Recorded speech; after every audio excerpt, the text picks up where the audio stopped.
Apresentamos Através da Bíblia, o programa que leva você ao estudo sistemático e detalhado do livro dos livros, a Palavra de Deus. Estes estudos são de autoria do Dr. J. Vernon Magui e apresentados pelo pastor e professor Itamir Neves. Convidamos você, ouvinte, a acompanhar esta jornada através da Bíblia. Olá, amigo, estamos iniciando mais um programa da série Através da Bíblia. Quero saudá-lo em nome do Senhor Jesus, desejando que esse tempo de estudo possa servir para a sua edificação e para outros que porventura estejam com você ouvindo os nossos comentários sobre a Palavra de Deus. Quero estimular a você a nos escrever compartilhando qual o valor dos nossos estudos. Para nós é muito importante esse retorno, e por isso eu quero registrar logo no início do programa mais uma carta que recebemos de um querido ouvinte da cidade de Congonhinhas, no estado do Paraná. Esse irmão nos dirige as seguintes palavras: sou ouvinte desse programa e quero dizer que são muito confortadoras as mensagens que vocês transmitem. Minha vida espiritual mudou muito depois que comecei a ouvir os seus programas. Quero parabenizar esse programa que é voltado para a edificação pessoal. Estou feliz por Deus ter preparado um programa assim, que tem me dado forças para viver e tirado as minhas dúvidas. Fiquem com Deus. Querido irmão, obrigado por suas palavras fraternas, que o Senhor te abençoe também. Agradecemos a Deus porque Ele tem usado os nossos programas para a sua edificação e para despertar o interesse de outros queridos amigos nas verdades eternas que encontramos na Bíblia Sagrada. Por isso, nós estamos sempre orando e pedindo que o Senhor nos abençoe na preparação e apresentação de cada programa, para que haja edificação e o seu nome seja glorificado. Então, exatamente nesse momento, eu quero convidá-lo para que você se una comigo numa palavra de oração ao Senhor, e orando também especificamente por esse programa. Vamos orar. Pai querido, estamos na Tua presença, agradecidos pela oportunidade de lermos a Sua palavra com total liberdade. Muito obrigado, Pai. Obrigado pela motivação que o Senhor mesmo nos dá de estudar a Tua palavra. Ao abrirmos o Teu livro sagrado, fale conosco. Senhor, pelo Teu Espírito, nos ilumine. Atende os pedidos que os Teus filhos fazem e providencie, Pai, conforme o Teu querer, o suprimento das suas necessidades. Senhor, nós oramos em nome de Jesus. Amém. Fortalece a fé, conhecer nosso Deus. Querido amigo, hoje temos diante de nós a responsabilidade de estudarmos os 27 versículos do capítulo 18 do livro do Êxodo. Nesse capítulo, encontramos dois fatos. Primeiro, o retorno da família de Moisés e, em segundo lugar, a orientação de Jetro a Moisés para que estabelecesse auxiliares na tarefa de julgar e conduzir o povo de Israel. Vamos lá então. Em primeiro lugar, nos versos 1 a 12, temos reencontro de um sogro com o seu genro. Quando então Jetro trouxe para Moisés a sua mulher Zípora e os seus filhos Gerson e Eliezer, na verdade sua filha e os seus netos.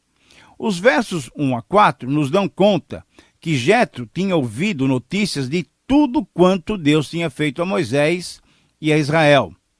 O reencontro foi amigável, cheio de comentários edificantes. Jetro trouxe a sua filha Zípora, que significava pássaro, pardal, e os seus netos Gerson, que significa fui peregrino em terra estrangeira, e Eliezer, que significa o Deus de meu pai foi a minha ajuda. Muito provavelmente, Moisés tinha deixado sua esposa e os filhos com Jetro logo depois daquele incidente que nós já estudamos, relatado lá em 4:26, quando, na verdade, Moisés teve que circuncidar o pequeno Eliezer sob o protesto e a rejeição de Zípora, antes da libertação de Israel do Egito. Provavelmente, Zípora não estava com Moisés no Egito por ocasião do êxodo, da saída do povo do Egito.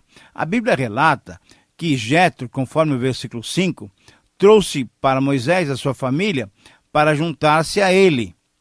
Agora que ele se achava novamente em Midian com o povo de Israel, agora já liberto, acampado no deserto junto ao monte de Deus, indo na direção do Sinai. Nos versos 6 a 8, o que se destaca é o relacionamento entre Moisés e o seu sogro Jetro. Quando se reencontraram, tiveram a oportunidade de se abraçarem e se beijarem, perguntando pelo bem-estar um do outro. Como tudo indica, eles eram amigos, eles estavam vivendo em paz e tinham, na verdade, um grande respeito um pelo outro. Não havia entre eles conflito ou incompreensão. Tudo indica realmente que eles tinham um bom relacionamento. Moisés então contou tudo o que lhe aconteceu no Egito e como Deus libertou o seu povo tirando-o da escravidão daquele país idólatra. E Jetro, por sua parte, revelou então grande interesse por aquele assunto. Para ele, eram boas notícias. Mas, querido amigo, você reparou bem nesses versos?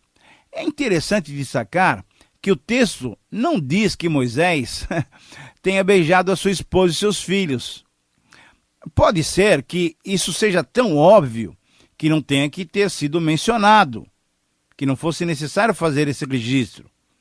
Talvez Moisés, que é o autor do próprio livro do Êxodo, tenha desejado destacar apenas o seu bom relacionamento com o seu sogro, com Jetro, mostrando como os dois se davam muito bem.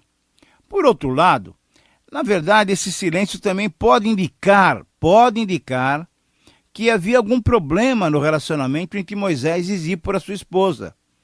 Como, na verdade, muitas vezes acontece com tantos outros casais.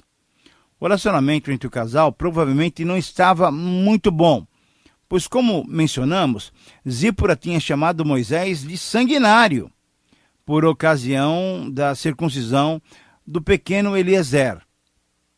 Mas, querido amigo, também é possível que Jetro não tivesse dado muito crédito à missão que Moisés iria desenvolver no Egito, quando ele estava ainda consigo lá em Midian. Talvez ele tenha dito até para os seus vizinhos: olha, eu não sei o que está acontecendo com o meu genro. Ele tem tido umas ideias muito estranhas. Ele tem pensado que Deus o chamou para libertar os filhos de Israel do Egito. Ora, mas na verdade, eu não creio que Deus lhe tenha dado essa missão, uma missão como essa. Querido amigo, se Jetro cria ou não, isso não era importante, porque na verdade tudo aconteceu como Moisés lhe havia dito. E quando aconteceu, os fatos chegaram ao conhecimento de Jetro.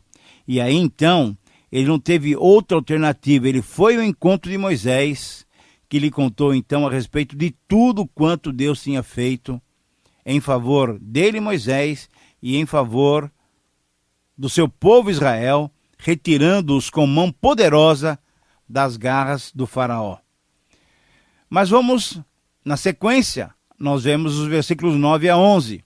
Esses fatos, então, levaram Jetro a alegrar-se profundamente por aquilo que Deus fizera. E assim ele bendisse ao Senhor, reconhecendo que Deus era maior que todos os deuses, demonstrando assim um conhecimento salvador de Deus. A frase do verso 11, agora sei que o Senhor é maior que todos os deuses, querido amigo, muito provavelmente indica que o início da fé de Jetro se deu exatamente nesse momento. Provavelmente indica o início da fé de Jetro no Senhor como o único Deus. E conforme o versículo 12, o reconhecimento fez com que Jetro oferecesse então holocaustos e sacrifícios a Deus como expressão da sua fé salvadora. E aí ele participou com Moisés, Arão e com todos os anciãos de Israel de uma cerimônia em que honravam a presença e a direção do nosso grande e bondoso Deus. Jetro, então, resolveu passar um tempo com Moisés, certamente para ouvir maiores detalhes dessa grande libertação que ocorrera. Mas, veja só, querido amigo, será que temos lições para aplicar em nossas vidas desses fatos agora? Eu creio que sim. Em primeiro lugar, uma lição negativa, lógico que não devemos praticar. O relacionamento entre Moisés e Zípora aparentemente não era um relacionamento saudável e exemplar. Pelo menos o texto bíblico não mostra que eram harmoniosos e se dedicavam mutuamente para o bem um do outro. Essa situação nos mostra como podemos nos envolver tanto com o trabalho de Deus e descuidar de algo que é fundamental, isso é, dar atenção prioritária e necessária para a nossa família, para com o nosso cônjuge, conforme lemos, por exemplo, e explicitamente em 1 Timóteo, capítulo 3, versículos 1 a 7, onde Paulo nos dá recomendações muito claras sobre o tratamento com o nosso cônjuge e com os nossos filhos. Veja só, exemplos negativos. Assim como Eli errou com seus filhos, assim como Samuel também errou com seus filhos, e assim como Davi cometeu, numa mesma situação, vários pecados, esse caso de Moisés e Zípora também serve para nossa advertência, a fim de que não tenhamos o mesmo procedimento desses homens que, embora sendo usados por Deus, descuidaram das suas famílias. Portanto, a relação entre Moisés e Zípora não serve como um bom exemplo para nós. Mas, graças a Deus, em segundo lugar, temos uma lição muito positiva, através da atitude de Jétro, sogro de Moisés.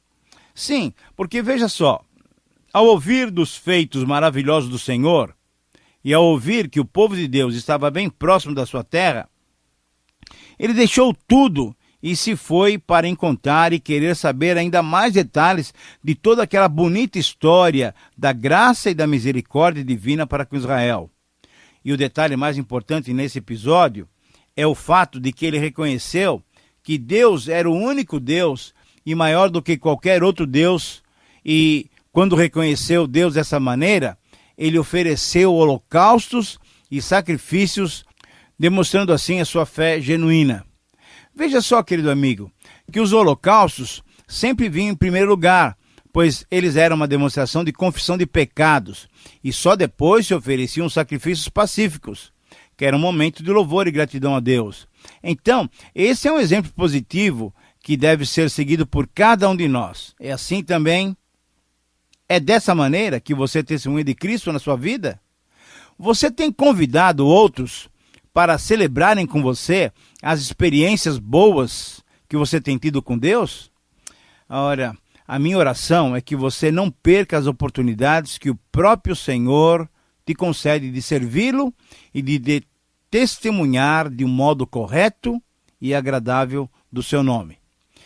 Mas vamos adiante. Na segunda parte do texto, desse capítulo 18, nós vamos encontrar os versos 13 até 27, até o final do capítulo.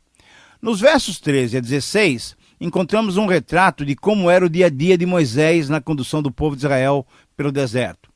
Veja só, questões de discórdia, conflitos que ocorriam entre o povo deviam ser acertados.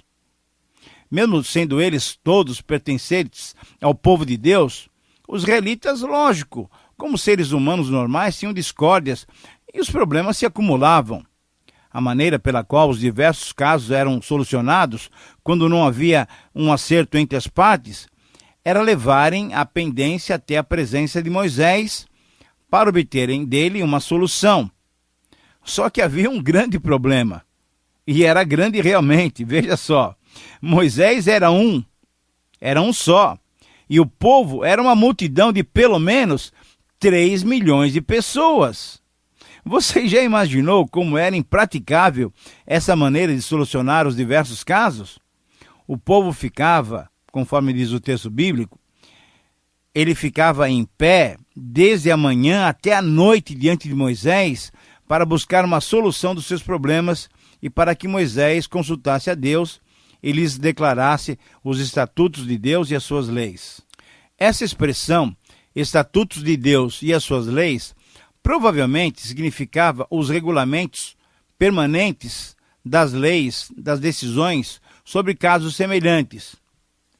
É provável que já nessas ocasiões tivesse sido iniciado a compilação e a sistematização das leis que serviriam de parâmetro governamental para a nação. Certamente esses estatutos e leis essas disposições legais seriam codificadas posteriormente, como nós veremos nos capítulos subsequentes. Jetro, que ainda estava em visita a Moisés e ao povo de Israel, sendo um homem já com experiência de vida pela sua idade e certamente pela sua função sacerdotal, agora já como um adorador do Deus verdadeiro, vendo então aquela prática tão cansativa, ele confirmou com Moisés se esse era realmente o procedimento normal para a solução das diversas questões. Mas tendo a confirmação de que essa era a prática habitual de Moisés e do povo, conforme o versículo 17 e 18, Jetro advertiu a Moisés, disse o seguinte: olha, não é bom o que fazes. Sem dúvida, desfalecerás, tanto tu como esse povo que está contigo. Pois isso é muito pesado, é pesado demais para ti. Tu só não o podes fazer. Querido amigo, devemos considerar que, de acordo com alguns estudiosos, esse sistema de organização sugerido por Jetro, na verdade, não foi o melhor, pois as consequências posteriores revelaram algumas ou talvez muitas dificuldades. Segundo esses estudiosos, foi esse método ensinado por Jetro que muito tempo depois deu origem ao Sinédrio, um tribunal constituído por 70 judeus para julgar as causas das pessoas. Agora, você se lembra também que muitos séculos depois, por ser constituído por judeus que, embora fizessem parte do povo de Deus, não o tinham como Deus verdadeiramente deles, porque não o seguiam em termos de princípios? Olha só, numa noite, 15 séculos depois desses acontecimentos, indo contra as suas próprias leis, contra as suas próprias normas, esse sinédrio, esse tribunal se reuniu e condenou naquela fatídica noite à morte o Filho de Deus, o Senhor Jesus. Portanto, conforme esses estudiosos, essa consequência tão funesta mostra que, de alguma maneira, foi um erro Moisés ter aceitado o sistema sugerido por seu sogro Jetro. Em outras palavras, Moisés não precisava daquilo. Deus estava lhe dando sabedoria e o poder necessário para o desempenho da sua missão, para a condução do povo de Israel. Aqueles 70 homens não seriam mais eficientes do que um homem só preparado e usado por Deus. É o Espírito Santo que faz a obra e não a capacidade do homem. Deus não está interessado primordialmente em método, ou organização, ou em sistema, ou em números, ou em coisas que possam se colocar entre ele e o seu servo. A sabedoria de Deus põe tudo isso de lado, e não deve haver nada entre o servo do Senhor e o Senhor, e Deus o seu Senhor. A sabedoria do mundo e a sabedoria de Deus estão em oposição.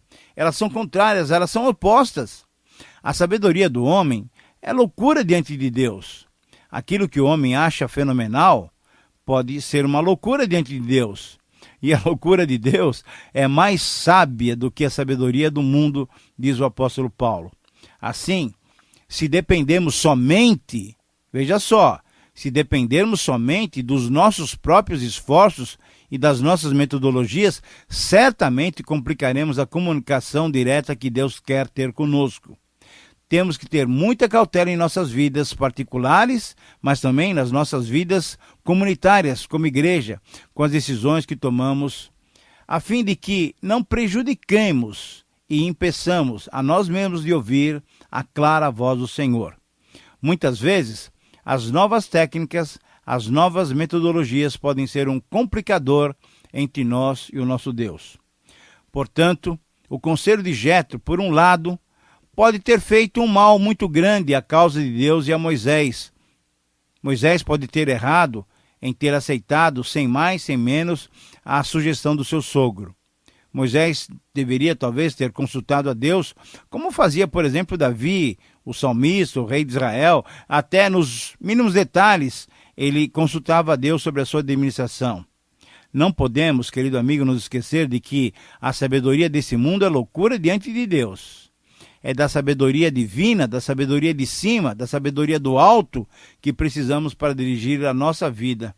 O que de fato necessitamos é ouvirmos a voz de Deus para dirigirmos as nossas vidas. Mas, querido amigo, veja só, considerando esses versos finais desse capítulo e preparando-nos agora para irmos para a parte final do programa, baseando-nos agora nos versos 19 a 27, podemos alistar também alguns princípios que podem nos ajudar a equilibrar o nosso procedimento e assim alcançarmos aquilo que todos nós desejamos, que é, na verdade, vivermos de modo a agradarmos o nosso Deus. Agora, quais são esses princípios? Eu quero sugerir que você anote aí no seu caderno de anotações, porque são princípios importantes para o desenvolvimento da nossa vida espiritual. Em primeiro lugar, conforme o versículo 19, fazendo parte do corpo de Cristo, temos que ter disponibilidade para ouvirmos outros membros que possam nos aconselhar, membros do corpo de Cristo. No Novo Testamento, temos uma ordem clara de nos instruirmos mutuamente. Isso quem nos diz é Paulo, na sua carta aos Colossenses, capítulo 3, versículo 16. Em segundo lugar, também no verso 19, ao tomarmos qualquer decisão, é necessário ansiarmos por ter certeza da presença de Deus conosco. E foi isso que Jetro desejou a Moisés quando disse: Deus seja contigo. Em terceiro lugar, ainda no versículo 19, temos o privilégio e o dever de levar diante de Deus os nossos irmãos em oração, intercedendo por eles. Em quarto lugar, conforme o versículo 20, temos o privilégio e o dever de ensinar os caminhos do Senhor a outros membros do corpo de Cristo, orientando-lhes como agir na sua vida, na sua prática diária. Em quinto lugar, agora já no versículo 21, temos a clara orientação de nos associarmos, de trabalharmos juntos, de repartirmos a nossa tarefa apenas com irmãos capazes, com irmãos que realmente temem a Deus, irmãos que aborreçam a avareza. O padrão que Deus exige daqueles que querem se colocar disponíveis para o seu serviço é um padrão alto, é um padrão que deve revelar um caráter irrepreensível, conforme as novas claramente expostas, são normas, são requisitos que são colocados também no Novo Testamento por Paulo, por exemplo, em 1 Timóteo 3 e Tito capítulo 1. Veja bem, querido amigo, se temos que nos associar com cristãos com esse padrão de conduta, você concorda comigo que também nós devemos ter esse mesmo padrão de conduta? Eu e você somos chamados a ter um procedimento exemplar se quisermos ser bênçãos nas mãos de Deus por meio do seu povo. Mas em sexto lugar, conforme o versículo 21, temos a orientação de delegarmos tarefas aos que estão envolvidos conosco no ministério, sabendo que não somos só nós a trabalharmos. Sim, na verdade nós somos um corpo e assim o nosso trabalho será muito mais fácil e também esses irmãos terão o privilégio e oportunidade de se demonstrarem úteis nas mãos do Senhor. Em sétimo e último lugar, conforme o versículo 23, temos a clara orientação de nos submetermos todos os nossos planos, qualquer método que utilizarmos, toda e qualquer estratégia disponível diante do Senhor, e ali então buscarmos nele a nítida convicção e aprovação para a sua autorização. Veja bem, quando tivermos certeza dessa aprovação divina, então os resultados serão os melhores possíveis, e o povo de Deus, conforme o versículo 23, viverá em paz. Finalizando o nosso estudo, os versos 24 a 27 nos dão conta que Moisés atendeu às palavras de Jetro e escolheu auxiliares dignos dessa tarefa de ajudá-lo na condução do povo. O verso 27 conclui o capítulo dizendo-nos que Jetro, depois dessas coisas, retornou à sua terra, transformando aquele momento em um momento de adoração e um momento de ajuda ao povo. E ele saiu transformado por ter conhecido a Deus e certamente satisfeito por ter podido colaborar com Moisés e o povo de Israel. Querido amigo, chegamos assim ao final de mais um programa, de mais um tempo de estudos. Agradecidos a Deus pela oportunidade de estudarmos com tranquilidade, com liberdade a sua palavra, mas agradecidos também a você pela sua companhia, pela sua sintonia. Dentro em breve informaremos o nosso endereço. Você vai ouvi-lo. Anote-o. Anote mesmo, escreva para nós, ou então, se for mais fácil para você, envie-nos um e-mail. Teremos muito prazer em nos corresponder com você. Desejo sinceramente que os comentários feitos possam ajudá-lo na compreensão da palavra de Deus e que as lições edifiquem a sua vida. Que Deus te abençoe continuamente. Um abraço e até o próximo programa. Terminamos mais uma apresentação do programa Através da Bíblia.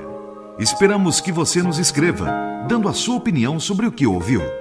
O nosso endereço é Caixa Postal 18.300, CEP 04626-970, São Paulo, São Paulo. Repetindo, Caixa Postal 18.300, CEP 04626-970, São Paulo, São Paulo. Este programa foi produzido nos estúdios da Transmundial.